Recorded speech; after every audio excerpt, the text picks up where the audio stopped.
தந்தை மகன் தூயாவின் பெயராலே ஆமென். இன்று பொதுக்காலம் 32வது வாரம் புதன்கிழமை 2ஆம் ஆண்டுக்குரிய வாசகங்களை பார்க்க இருக்கிறோம். இதில் இன்றைய வேளாண்மையில் கொடுக்கப்பட்ட தலைப்பு என்பது இலவசத்தின் குரல் என்று கொடுக்கப்பட்டிருக்கிறது. திருப்பலி நிறைவேற்றியவர் சந்தனராஜ் ஃபாதர் அவர்கள்.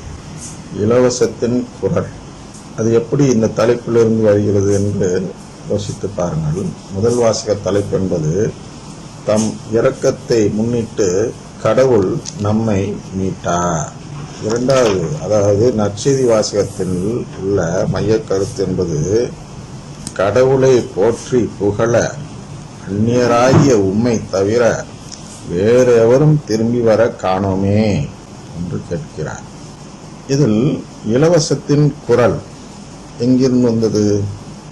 எல்லா சூழ்நிலையிலும் நன்றி கூறுங்கள், உங்களுக்காக கிறிஸ்து இயேசு வழியாக கடவுள் வெளிப்படுத்திய திருவுளம் இதுவே என்று பவுலடியார் தெசலோனிக்கருக்கு எழுதிய முதல் திருமுகத்தில் 5வது அதிகாரத்தில் 18வது வசனத்தில் கூறுவதாக நற்செய்திக்கு முன் வாழ்த்தொழி கூறப்படுகிறது.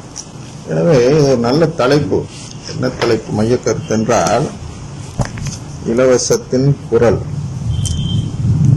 இலவசத்தின் குரல் என்பதும் நமக்கு அரசியல் தான் நினைவுக்கு வருகிறது. கிரைண்டர் இலவசம், டாப்லாப் இலவசம், சைக்கிள் இலவசம் என்று எது எடுத்தாலும் இலவசம். இலவசமாக தருகிறேன், எனக்கு ஓட்டு போடுங்கள்.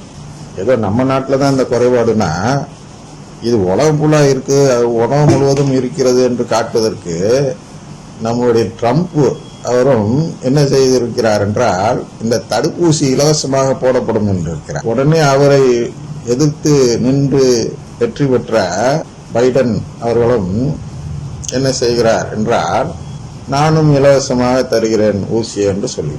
இந்த இலவசம் என்பது எங்கிருந்து வருகிறது என்றால், அது உண்மையில் பார்க்க போனால் கடவுளிடத்திலிருந்து தான் வருகிறது. ஆனால் இவர்களை போல் லஞ்சமாக அவர் சொல்லவில்லை. கடவுள் இலவசமாக நமக்கு வாழ்வு தரும் நீரை தருவதாக திருவெளிப்பாடு நூல் கூறுகிறது. அதை அள்ளி பருகுவோர் அனைவரும் வாழ்வு பெறுவர் என்று கூறுகிறது. அதனால் இந்த வாழ்வையே இலவசமாக தருகிறார் கடவுள் என்று பார்க்கிறோம். அது என்ன இலவசம் என்று நாம் சிந்திக்க வேண்டும். நேற்று ஒரு நற்செய்தி வாசக நூல் வாசித்தோம்.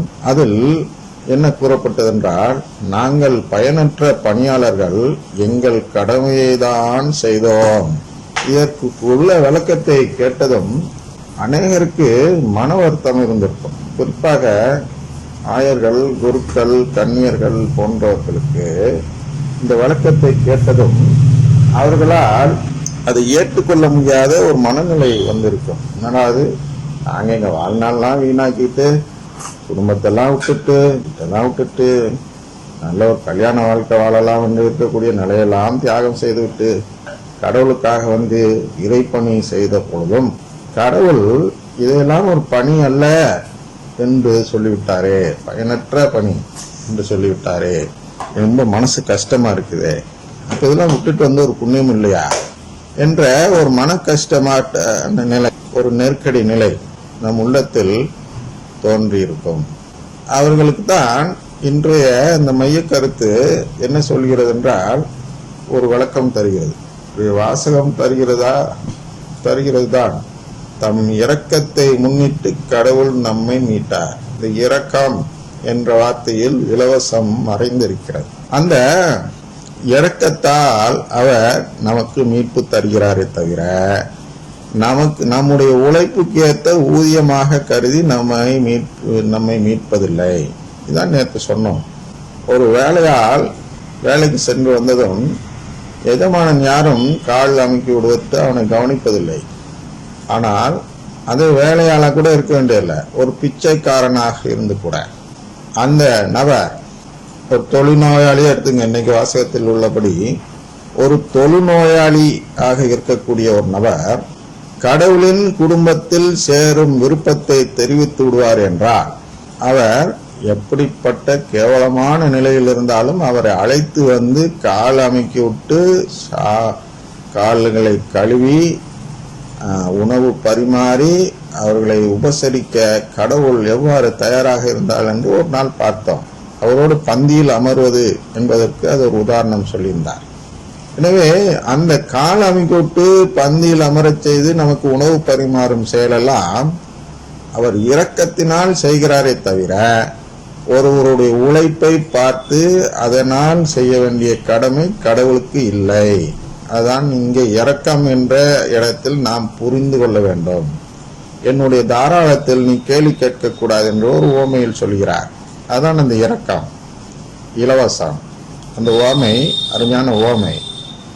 காலையில் ஒருவர் வேலையில் சேர்கிறார், மதியம் ஒருவர் சேர்கிறார், மாலையில் சேர்கிறார். கரையேறும் பொழுது அனைவருக்கும் சமமான ஒரு தொகையை கொடுக்கிறார். அதுதான் அவர் இந்த இரக்கம் இலவசத்தின் உதாரணம். அதில் எங்க இருக்கு இலவசம் என்றால், ஒரு 100 ரூபாய் என்று வைத்துக் கொள்வோம், ஒரு நாளை சம்பளம். இந்த 100 ரூபாய் காலையில் சேர்ந்தவனுக்கு அந்த 100 ரூபாய் சம்பளம் என்பது நியாயம், நீதி.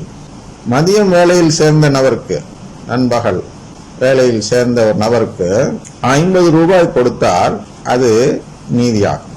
அதுபோல் மாலையில் 1 மணி நேரம் 2 மணி நேரம் தான் வேலை செய்யறான் ஒருத்தன் என்று வைத்துக் கொள்வோம். அவனுக்கு ஏதோ ஒரு 20 ரூபா 30 ரூபாய் கொடுத்தா அது நீதியாகும். ஆனால் இவர் 100 ரூபாய் கொடுக்கிறார். அதுதான் அந்த இலவசம். 30 ரூபாய் அவன் நியாயமாக பெற வேண்டிய கூலி என்றால், இந்த 70 ரூபாய் அதிகமாக கொடுக்கும் பொழுது அந்த 70 ரூபாய் இலவசமாக அவர் இரக்கத்தினால் கொடுக்கிறார். அதே போன்று மதியம் வேலையில் சேர்ந்த நபருக்கு என்ன செய்கிறார் என்றால், 50 ரூபாய் சம்பளமாகவும் 50 ரூபாய் தன்னுடைய இரக்கத்தினால் இலவசமாகவும் கொடுக்கிறார். காலையில் வேலை செய்யறான், அவன் வேலை செய்துதான், வேலை மட்டும்தான் செய்தான், அதனால அவனுக்கு கூலி மட்டும்தான் கிடைத்தது. அப்படின்னா அதான் மற்ற மதத்தை சேர்ந்தவர்கள், கடவுளின் குடும்பத்தை நம்பாதவர்கள். அவர்கள் பிறந்தார்கள், வாழ்ந்தார்கள், இறந்தார்கள், அவ்வளவுதான். ஒரு வாழ்வு கிடைத்தது, அதை அனுமதித்து சென்று விட்டார்கள். இதற்கு மேல் அவர் உறவு கொடுக்க வேண்டிய தேவை இல்லை. அதற்கு மேலும் அவரிடம் இருந்து இலவசம் பெற வேண்டும் என்றால் நாம் ஏதாவது அவருடைய இரக்கத்தை பெறும் அளவிற்கு தேவையான ஒரு நல்ல செயலை செய்திருக்க வேண்டும். அந்த நல்ல செயல்தான் அவர் என்ன சொல்கிறார் என்றால், அவருடைய குடும்பத்தில் உறவு கேட்கும் செயல். என்னை நேசித்து நீ என்னிடம் உறவு கேட்டால் நான் உனக்கு நான் உன் மீது இறங்கி உன் மீது இரக்கம் வைத்து என் இரக்கத்தை முன்னிட்டு நான் உம்மை மீட்பேன் என்று சொல்கிறார். அதான் இந்த இடத்தில் சொல்லப்படுகிறது. தம் இரக்கத்தை முன்னிட்டு கடவுள் நம்மை மீட்டார். நம்மை மீட்க வேண்டிய தேவை அவருக்கு இல்லை. நீங்கள்லாம் மிரட்டக்கூடாது கடவுளை. நீ எனக்கு காவேரி தண்ணி கொடுக்கலன்னா நான் உன்னுடைய மீட்பை கேட்டு வரமாட்டேன் என்று மிரட்டக்கூடாது. அவருடைய இரக்கத்தை கேட்கும். ஐயா, காவேரியில் தீ தரவில்லை என்றாலும் பரவாயில்லை, எங்களுடைய அநீதிகளை பார்க்கவில்லை என்றாலும் பரவாயில்லை, நீங்கள் எனக்கு இரக்கத்தின் முன்னிட்டு எனக்கு அந்த உறவையாவது தர வேண்டும் என்று நாம் கேட்போம் என்றால், அப்பொழுது அவருக்கு நம் மீது அந்த மனசு வருகிறது. என்ன மனசு வருகிறது? இவ்வளவு பிரச்சனைகள் நாட்டில் இருந்த பொழுதும் இவன் என் இரக்கத்தை மிகுதியாக மதித்து வருகிறானே, அவ்வளவு தூரம் என்னை நேசிக்கிறானே, அப்ப அவனுக்கு நாம் அந்த உறவை தருவோம் என்று அந்த உறவு பெறும் நிலை எப்பொழுது வருகிறது என்றால், நம்முடைய அன்பு, கடவுளிடத்தில் அன்பு செலுத்தும் அந்த நிலை, அவர் குடும்பத்தை கேட்கும் நிலை, அந்த நிலையில் இருந்தோம் என்றால் நம் மீது இறங்குவார். அதுதான் இங்க சொல்கிறார், தம் இரக்கத்தை முன்னிட்டு கடவுள் நம்மை மீட்டார். அப்ப எது அவருடைய இரக்கத்தை நமக்கு பெற்றுத்தரும் என்பதை தான் நற்செய்தி வாசகம் காட்டுகிறது. நற்செய்தி வாசகம் என்ன கூறுகிறது என்றால், 10 நபர்கள் தொழுநோயாளிகள் இருந்தார்கள் அல்லவா, அவர்களை குணப்படுத்தி அனுப்புகிறார் இயேசு. அதில் ஒருவர் மட்டும் திரும்பி வந்து நன்றி செலுத்துகிறார். அவரை பார்த்துதான் இந்த வார்த்தையை சொல்கிறார், 10 பேர்களின் நோயும் நீங்கவில்லையா, மற்ற 9 பேர் எங்கே? கடவுளை போற்றி புகழ அந்நியராகிய உம்மை தவிர வேறு எவரும் திரும்பி வர காணோமே என்றார். சரியா? அதுதான் அந்த நிலை. எந்த நிலை? கடவுள் எதிர்பார்க்கும் மனநிலை. எவ்வளவோ கடவுள் செய்திருக்கிறார் நமக்கு, அதை பார்க்காமல் தன்னுடைய நிலையை மட்டும் பார்க்கிறீர்கள். தனக்கு என்ன செய்யவில்லை என்பதை தான் பார்க்கிறீர்கள். என்ன செய்தார் என்று பார்ப்பதில்லை. என்ன செய்திருக்கிறார்? எனக்கு ஒரு உயிரை கொடுத்திருக்கிறார். அந்த அபாஷனாகி போய் அந்த குழந்தையை போல் என்னை கருவிலேயே அபாஷனாக விடாமல் இவ்வளவு நாட்கள் என்னை காப்பாற்றி வந்தவர் கடவுள் என்று உணர்வில்லை. நான் நீ ஏன் காவிரி தண்ணி கொடுக்கல, அதனால நான் உன்னை கடவுள்னு ஏத்துக்க மாட்டேன் அப்படின்னா, உனக்கு இன்று நீ உயிரோடு இருப்பதே அவருடைய தயவுல தான்ப்பா, அவருடைய இறக்கத்துல தான் உயிரோடு இருக்கிற. காவிரி தண்ணி என்று அவர் பார்த்து கொள்வார். காவிரி தண்ணீர் இல்லை என்றால் நமக்கு ஜீவன் ஜீவிக்க வழி இருக்கிறது. சிட்டுக்குருவிக்கெல்லாம் சாப்பாடு கொடுக்கறதுன்னு சொல்ற அவர் என்ன சொல்கிறார் என்றால், உலக கவலையினால் உலகம் மீது கவலைப்பட வேண்டும், அதான் புரஸ்நேகம், அதை செய்ய வேண்டும். ஆனால் அதற்காக கடவுளிடத்தில் இருக்க வேண்டிய ஸ்நேகம், கடவுளிடத்தில் காட்ட வேண்டிய அன்பு, அதை நான் தரமாட்டேன் என்று சொல்லக்கூடாது. இந்த 10 நபரையும் குணப்படுத்தியது கடவுள் தான். நீ 9 பேர் திரும்பி வர மாட்டேன், அவங்களெல்லாம் நான் குணப்படுத்த மாட்டேன், இந்த ஒரு ஆள் மட்டும்தான் திரும்பி வருவான், அவனை மட்டும் குணப்படுத்துகிறேன் என்று இயேசு சொல்லவில்லை. இவர்கள் திரும்பி வரமாட்டார்கள் என்று நன்றாக தெரியும். தெரிந்த பிறகும் குணப்படுத்துகிறார். ஏனென்றால் அவர் அதை எதிர்பார்த்து குணப்படுத்தவில்லை. அவர் எதை எதிர்பார்த்து குணப்படுத்துகிறார்? அவர் தன்னுடைய இரக்கத்தினால் குணப்படுத்துகிறார். இவர்களெல்லாம் குணப்படுத்த வேண்டிய தேவையே அவருக்கு இல்லை, இருந்த போதும் குணப்படுத்தினார். அது போன்றுதான் இந்த மற்ற மதங்களில் இருப்பவர்கள், கடவுளின் குடும்பம் வேண்டாம் என்று சொல்லக்கூடியவர்கள் இருப்பார்கள் என்றால், அவர்களையும் இன்று உயிரோடு கட்டி காப்பவர் கடவுள்தான். ஒரு கொரோனா வைரஸிலிருந்து இன்று நான் தப்பித்துக் கொண்டேன் என்றால், இன்று தப்பித்ததற்கு காரணம் கடவுள். நாளை இறந்து விட்டேன் என்றால் நான் இறந்ததற்கு காரணம் கடவுள் என்று சொல்லக்கூடாது. என்னை இன்று காப்பாற்றி இருக்கிறார், எனக்கு அந்த கிருமி இன்று வராமல், நான் இறந்து விடாமல் என்னை பாதுகாத்திருக்கிறார். நான் சென்று அந்த கிருமியை தொற்றிக்கொள்ளேன் என்றால் அது கடவுளுடைய குற்றம் அல்ல. இபிஎஸ் என்று செல்லமாக அழைக்கிறோம் அல்லவா, இபிஎஸ் ஓபிஎஸ் என்று இரட்டையர்கள் என்று நம் நாட்டை ஆண்டு கொண்டிருக்கிறார்கள் என்று அனைவருக்கும் தெரியும். கொரோனா பரவுதுன்னு அவங்கள போட்டு எல்லோரும் மற்ற கட்சியினர் தொந்தரவு செய்கிறார்கள், குறை கூறுகிறார்கள். நான் போய் ரோட்ல நோயை ஒட்டிக்கிறதுக்கு சீஃப் மினிஸ்டரா காரணமாவார்? அவரா என்ன குடிச்சிட்டு இழுத்து விட்டு ஒட்டிக்கன்னு சொன்னாரு? இல்ல, அவர் ஒட்டிக்காத, வீட்டுள்ளரே இரு, பத்திரமா இரு, மாஸ்க் போட்டுக்க, அது போட்டுக்க, இது போட்டுக்க, நம்மளுக்கெல்லாம் அறிவுரை கூறுகிறார். அந்த அறிவுரை கடைபிடித்து வாழ்ந்தால் நமக்கு கொரோனா வராது. நானா போவேன், மீறிட்டு ரோட்ல போவேன், மாஸ்க் போட்டுக்க மாட்டேன், ஏதோ தவறு செய்து விடுகிறேன், எனக்கு கொரோனா வந்து விடுகிறது, உடனே அவர் காரணம் நான் சொல்லலாமா? சொல்லக்கூடாது. நம்ம எல்லாம் திசை திருப்புகிறார்கள்.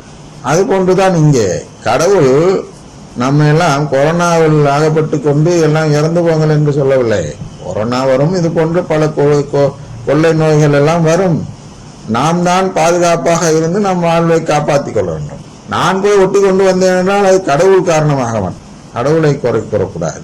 அது போன்றுதான் இங்கே இயேசு என்ன செய்கிறார் என்றால், 10 தொழுநோயாளிகளை குணப்படுத்தி அனுப்பினார் இல்லையா? அதை வாசித்து காட்டுகிறேன். ஒரு ஊருக்குள் வந்த பொழுது இயேசு 10 தொழுநோயாளர்கள் அவருக்கு எதிர்கொண்டு வந்து தூரத்தில் நின்று கொண்டு, ஐயா இயேசுவே எங்களுக்கு இறங்கும் என்று உரக்க குரல் எழுப்பி வேண்டினார்கள். சரியா? எங்களுக்கு இறங்கும்.